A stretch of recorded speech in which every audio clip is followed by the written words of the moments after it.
Bismillahirrahmanirrahim. Saya akan menjelaskan tentang filsafat Ibnu Bajjah. Biografi Ibnu Bajjah. Dia adalah seorang Abu Bakar Muhammad Ibnu Sayyih yang terkenal dengan Ibnu Bajjah. Orang-orang Eropa pada beberapa abad pertengahan menamai Ibnu Bajjah dengan alfabet sebagai mereka menyebut nama-nama Ibnu Sina, Ibnu Kabirol, Ibnu Tufail, Ibnu Rushd, masing-masing dengan Afiansa, Afisubon, Abu Bashar, dan Abu Forest. Ibnu Bajjah dilahirkan di Zaragoza pada abad ke-11 Masehi. Tahun kelahirannya tidak pasti. Demikian pula masa kecil dan masa mudanya. Sejauh yang dapat dicatat oleh sejarah, ia adalah hidup di Sheffield, Granada, dan Fez. Menulis beberapa risalah tentang logika di Sheffield pada tahun 1118 Masehi. Menurut beberapa literatur, Ibnu Bajjah bukan hanya seorang filosof ansik, tapi juga seorang saintis yang menguasai beberapa disiplin ilmu pengetahuan seperti kedokteran, astronomi, musikus, dan matematika. Fakta ini dapat diterima oleh karena di masa itu belum terjadi perpisahan dalam suatu buku antara sains dan filsafat, sehingga seseorang yang mempelajari salah satunya terpaksa bersentuhan dengan yang lain. Ia juga aktif dalam politik, sehingga Gubernur Zaragoza Dualat al-Murabit Abu Bakar Ibnu Ibrahim al-Shahrawi mengangkatnya menjadi Zawir.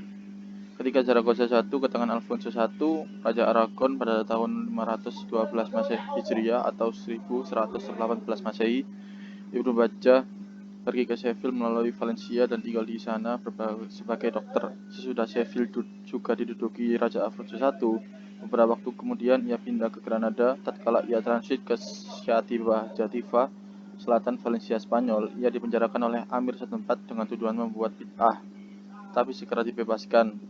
Setelah ia dibebaskan, ia pergi ke Fez yang kini disebut Maroko, memasuki istana Gubernur Abu Bakar Yahya bin Yusuf bin Tashif Ibnu Tashif, dan menjadi pejabat tinggi berkat kemampuannya dan pengetahuannya. Dia memegang jabatan tinggi itu selama 20 tahun. Musuh-musuhnya mencap sebagai ahli bid'ah dan beberapa kali mengadakan usaha pembunuhan terhadapnya. Semua usaha itu gagal dan baru berhasil dilakukan oleh seorang dokter masyhur Abul Ala bin Zuhur dengan racun. Ia meninggal di Fez pada tahun 1138 Masehi ketika usianya belum lagi tua. Pemikiran Ibnu Bajjah antara lain fi nafsi tentang jiwa, tabdirul mutawahhid, dan asyifa dan al-hanun salatul istihal. Selama hidup, Ibnu Bajjah mendalami ilmu alam, ilmu matematika, ilmu astronomi, dan musik. Ia banyak menulis uraian dan penjelasan tentang filsafat Aristoteles. Dengan demikian, ia membuka pintu bagi Ibnu Rushd dari buku-buku Ibnu Bajjah. Ibnu Rushd banyak mengambil intisari pemikirannya, bahkan dalam batasan tertentu ia terpengaruh olehnya. Ibnu Tufail memuji Ibnu Bajjah dengan pernyataan, di kalangan para filosof zaman belakangan, Ibnu Bajjah adalah paling cerdas pikirannya, paling tepat pandangannya, dan paling benar pendapatnya. Tetapi, katanya lebih lanjut, ia berkecimpung di dalam soal-soal keduniaan, hingga ia wafat. Semua perbendaharaan ilmunya dan simpanan hikmahnya, filsafatnya, belum sempat diterbitkan. Sebagian besar buku-buku yang ia tulis tidak lengkap, dan beberapa akhirnya hilang dan rusak, seperti buku Fi an-Nafsi tentang jiwa dan Tabirul Mutawahhid. Pernyataan Ibnu Tufail itu memang benar. Ibnu Bajjah tidak sempat menulis buku filsafat seperti Ibnu Sina, sekalipun ia sibuk sebagai wazir. Namun yang sanggup menyelesaikan dua bukunya yang terbesar, yaitu Asyifa dan Al-Hanun. Ibnu Bajjah masih beruntung karena bukunya Tabdirul Mutawahhid, Fi an-Nafsi, dan Risalatul Istisqal telah selesai dicetak. Risalah-risalahnya yang lain masih berupa tulisan tangan dan belum diterbitkan. Karya Ibnu Bajjah. Penulis menggambarkan dua karya Ibnu Bajjah yang populer, yaitu Tabirul Mutawahhid dan Risalatul Istisqal yang tertulis dari Ahmad Fuad Al-Wanid. Pertama, Tabirul Mutawahhid adalah sebuah buku tentang moral dan politik yang disusun menurut buku Al-Madinatul Fadilah karya Al-Farabi. Kesimpulan pendapat Ibnu Bajjah dapat dilihat dari judul buku itu sendiri. Yang dimaksud dengan mutawahhid adalah manusia yang hidup sendiri, hidup di dalam menara gading, merenungkan sebagai ilmu teoritis. Dengan cara begitu, ia dapat menghubungkan dengan al-ahlul fa'il, memang bahwa tabiat manusia sebagai makhluk yang beradab menurut kodratnya. Akan tetapi, Ibnu Bajjah berpendapat bahwa hidup memecilkan diri pada hakikatnya lebih baik. Seperti yang dikatakan olehnya, untuk itu, orang yang hidup menyendiri dalam beberapa segi kehidupannya sedapat mungkin harus menjauhkan diri dari orang lain, tidak mengadakan hubungan dengan orang lain kecuali dalam keadaan mendesak atau sekedar menurut keperluan saja. Lalu atau ia berhijrah ke tempat yang banyak terdapat ilmu pengetahuan kalau ada. Sikap sedemikian itu tidak dapat bertentangan dengan apa yang disebut dengan nama ilmu peradaban dan tidak bertentangan pula dengan apa yang tampak jelas di dalam ilmu alam bahwa manusia adalah tempat menurut kodratnya.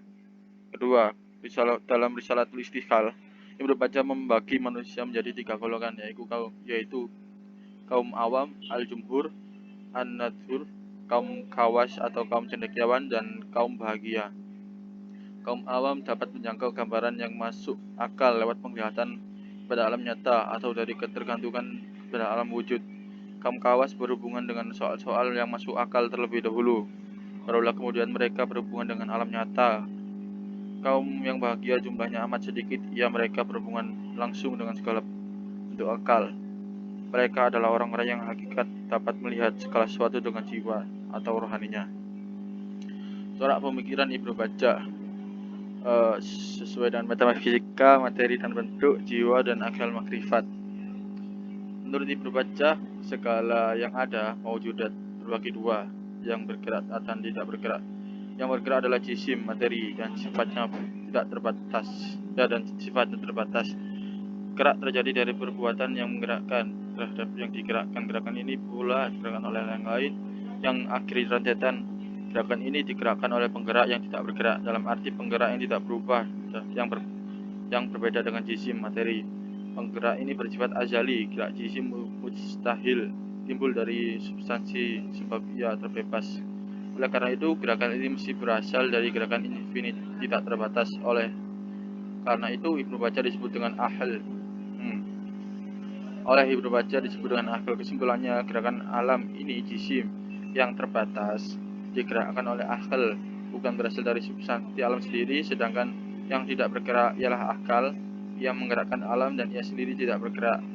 Akil ini adalah yang disebutkan Allah, sebagaimana ditemukan oleh Al-Farabi dan Ibnu Sina.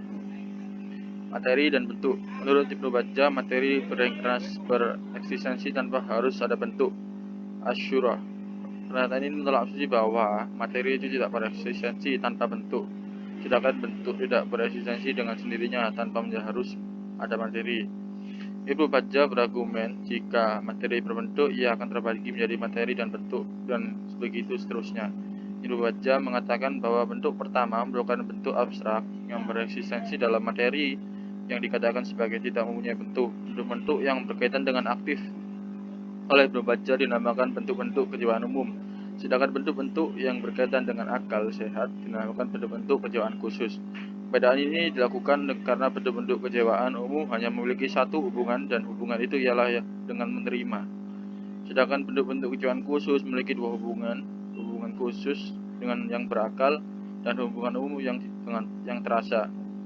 Semisal seorang manusia ingat akan bentuk Taj Mahal. Bentuk ini tidak berbeda dari bentuk Taj Mahal kalau benda itu berada di depan mata. Selain memiliki hubungan khusus, hubungan dengan wujud umum yang terasa, sebab banyak orang melihat Taj Mahal. Contoh lainnya, ketika kita melihat bentuk Ka'bah yang kita lihat dengan bentuk Ka'bah yang nyata. Kalau Ka'bah tersebut berada di depan mata, ini dinamakan bentuk rohani umum.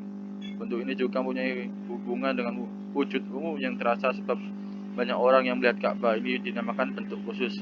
Sedangkan bentuk fisik, yaitu Ka'bah itu benar. Yang ketiga adalah jiwa. Menurut Ibnu Bajjah, setiap manusia mempunyai satu jiwa. Jiwa ini tidak mengalami perubahan sebagaimana jasmani. Jiwa adalah penggerak bagi hati manusia.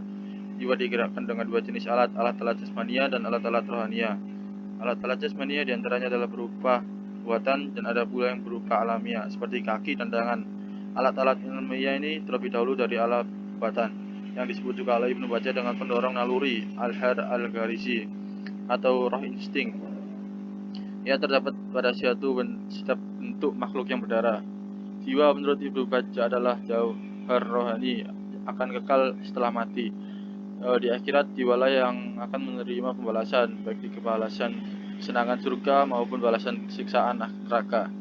Akal, daya berpikir bagi jiwa adalah suatu bagi setiap orang yang berakal. Ia dapat bersatu dengan akal fakal yang di atasnya dengan jalan makrifat filsafat Ibnu Bajjah tentang jiwa pada prinsipnya didasarkan pada filsafat Al-Farabi dan Ibnu Sina.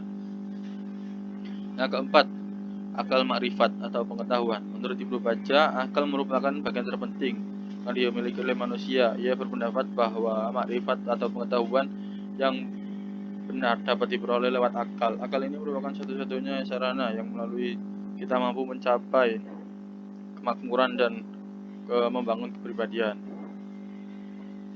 Yang kelima adalah akhlak. Ibnu Bajjah membagi perbuatan manusia menjadi dua bagian. Bagaimana? Bagian pertama, ya, perbuatan yang timbul dari motif naluri dan lain yang berhubungan dengannya, baik itu dekat atau jauh. Bagian kedua ialah perbuatan yang timbul dari pemikiran yang lurus dan kemajuan yang bersih dan tinggi. Bagian ini disebutnya perbuatan-perbuatan manusia. Yang kelima, politik. Pandangan politik Ibnu Bajjah dipengaruhi oleh pandangan politik Al-Farabi. Sebagaimana Al-Farabi dalam buku Ara' al-Madinat Al-Fadilah, ia Ibnu Bajjah juga membagi negara menjadi negara utama, Al-Madinat Al-Fadilah atau sempurna, dan negara yang tidak sempurna seperti Jahilah, Fahisah, dan lainnya. Demikian juga hak-hak yang lain seperti persyaratan kepala negara dan tugas-tugasnya selain mengatur negara juga pengajar dan pendidik. Ibnu Bajjah ini sejalan dengan Al-Farabi. Perbedaannya hanya terletak pada penekanan Al-Farabi titik tekannya pada kepala negara, sedangkan Ibnu Bajjah titik tekannya pada warga negara masyarakat. Yang ketujuh, manusia penyendiri. Filsafat Ibnu Bajjah yang paling populer adalah manusia penyendiri. Al-Insan Al-Mufarrid. Pemikiran ini termuat dalam Magnum Opum Kitab Tadbir Al-Mutawahhid. Sebagaimana Al-Farabi, pembicaraan Ibnu Bajjah tentang hal ini erat kaitannya dengan politik dan akhlak. Dalam menjelaskan manusia sendiri, Ibnu Bajjah terlebih dahulu membawakan pengertian Tadbir Al-Mutawahhid. Lafal takdir adalah bahasa Arab mengandung pengertian yang banyak, namun pengertian yang diinginkan oleh Ibnu Bajjah ialah mengatur perbuatan-perbuatan untuk mencapai tujuan yang diinginkan. Dengan kata lain, aturan yang sempurna. Dengan demikian, jika takdir yang dimaksud pengaturan yang baik untuk mencapai tujuan tertentu, maka takdir tentu hanya khusus bagi manusia, sebab pengertian itu hanya dapat dilakukan oleh perantara akal, dan yang akal hanya terdapat pada manusia, dan juga perbuatan manusia berdasarkan ikhtiar. Hal ini yang membedakan manusia dari makhluk hewan. Yang ke-8, teori ihtisal.